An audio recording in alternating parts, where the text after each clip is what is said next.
Hello guys, pag-usapan lang natin si Catherine Bernardo at Daniel Padilla. Ika nga dito guys ng balita, move on na.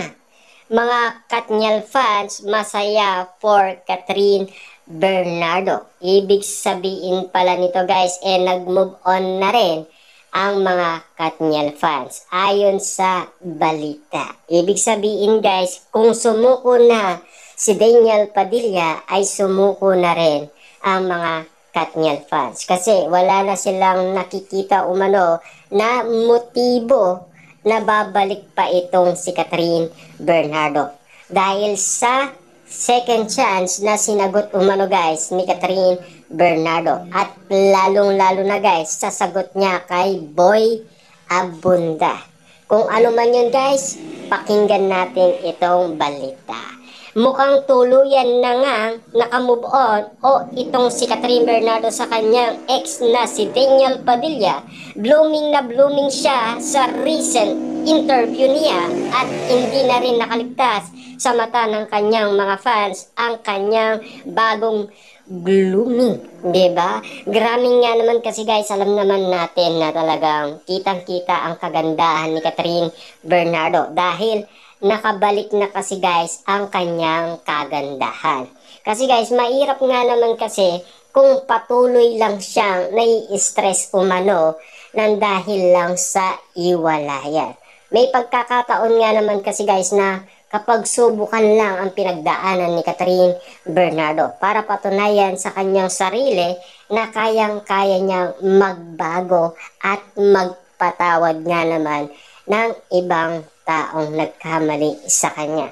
Kasi guys, si Catherine Bernardo hindi naman siya naging nega or nagsalita umano sa mga naging third party nga naman. Diba? Wala siyang nabanggit na pangalan. Basta't babae lang guys, yung sinabi ni Catherine Bernardo. Yun lang. Wala nang iba. At yung nauuli niya daw si Daniel Padilla na lagi na lang siyang nagbibigay ng second chance at siyempre, pinagbibigyan niya nga naman kasi. Itong si Daniel Padilla kasi guys, akala niya kasi ay pagbibigyan pa umano ni Catherine Bernardo. Ang sabi pa dito guys, sa panayam ni Boy Abunda sa show na Fast Talk, inamin ni Catherine na handa na siya magmahal ulit. Alatang-alatang ito sa kanyang itsura at aura. Mukhang ibang level na talaga ang happiness ng dalaga na peace of mind. Bukod sa pagiging bukas muli sa pag-ibig, kitang-kita rin kung gaano siya ka-mature at emotionally healed. Pero ito, todo react naman ang mga dating Katniel fans sa kanyang mga naging paayag. Ang ilan nagbahagi pa ng mga ugot at suporta sa kanyang first baby girl. Grabe nga naman kasi guys, no, talagang umuugot pa guys ang mga Katniel fans, 'di ba? Naani mo kasi guys, alam naman natin patuloy pa rin siyang susuportaan ng mga Katniel fans. Kasi guys, alam naman natin na nakatulong din naman kasi guys ang mga Katniel fans kay Catherine Bernardo kung paano nga naman siya nakilala. Alam naman natin guys, mga fans kasi kung hindi dahil sa kanila, wala sila ngayon sa kanilang kinalalagyan. 'Di ba? Katulad na lang guys ni Alden Richard. Kung bakit guys hindi pa rin siya tinatantanan ng mga Aldab fans, 'di ba? Naani mo kasi guys, malaki din ang pasasalamat ni Maine Mendoza at Alden Richard sa kanilang mga fans noon. Naani mo kasi guys, hindi pa rin sila tumitigil. Ang iba, tuloy-tuloy pa rin guys na sinusuportaan si Alden Richard pero wala silang sinasabi.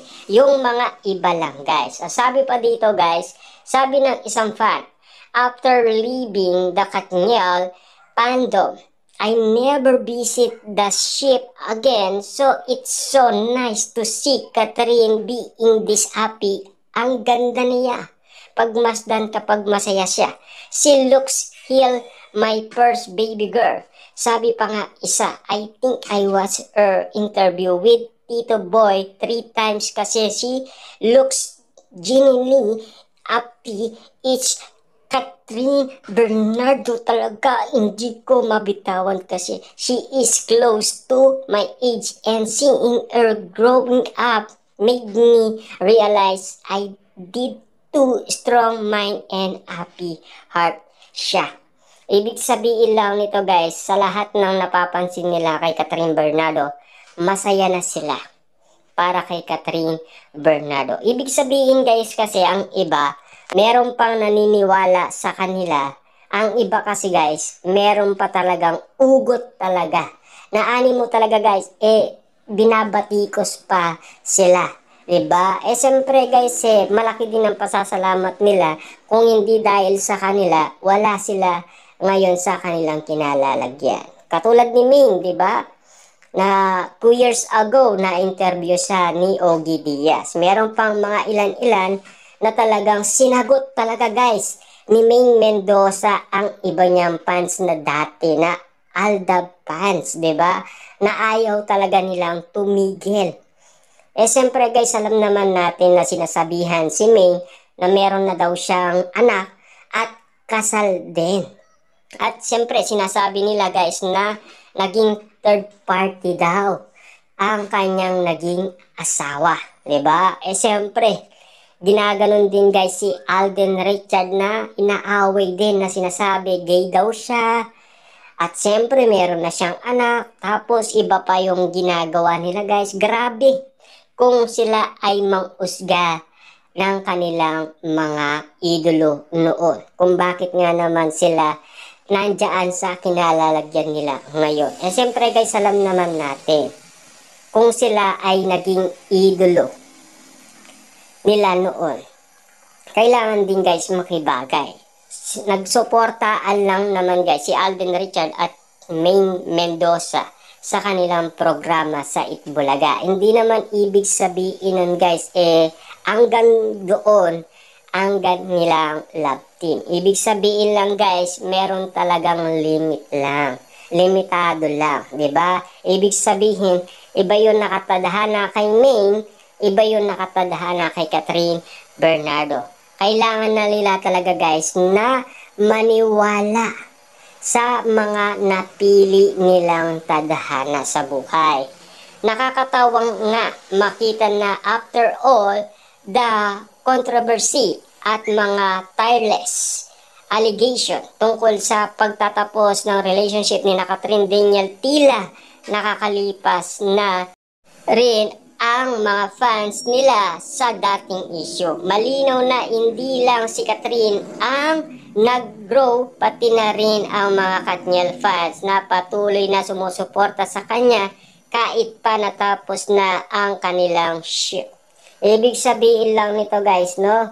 Mababait pa rin ang Katniel fans. Anda silang suportaan si Catherine Bernardo. Dahil nakikita naman nila kasi guys na nag-grow na si Catherine Bernardo at bumabalik na talaga ang kanyang kagandahan. Hindi naman kasi guys, ibig sabihin ay ganyan pa rin ang mga fans nila. Yung mga iba kasi guys, nanlalahit talaga. Ang iba naman guys, talagang okay na okay sa kanila. Diba? Abang kasi guys na ang iba talagang hindi natatahimik hanggat hindi sila nakakabalik sa kanilang relationship. Siyempre guys, iba na ang tinadhana sa kanila, iba na rin ang tinadhana sa isa. Ganun lang yun Hindi naman ibig sabihin hanggang doon lang ang kanilang relationship. Dapat tanggapin nila yon ng buong buo. Kung tinanggap nila ng buong buo, sina Alden Richard at Ming Mendoza at Catherine Bernardo at Daniel Padilla ng buong buo at nagtiwala sila sa kanila. Pero alam naman natin kasi guys kung ano talaga ang totoo. Kung iba man guys ang tinadhana sa kanila, ibig sabihin kailangan magpasalamat na lang sila dahil masaya na rin sina Alden Richard at Catherine Bernardo. Ibig sabihin lang yan kasi guys, hindi nila alam na sila pala ang tinadhana sa isa't isa. Diba? Yun lang kasi guys ang nalaman natin na talagang ito ay para din sa kanila.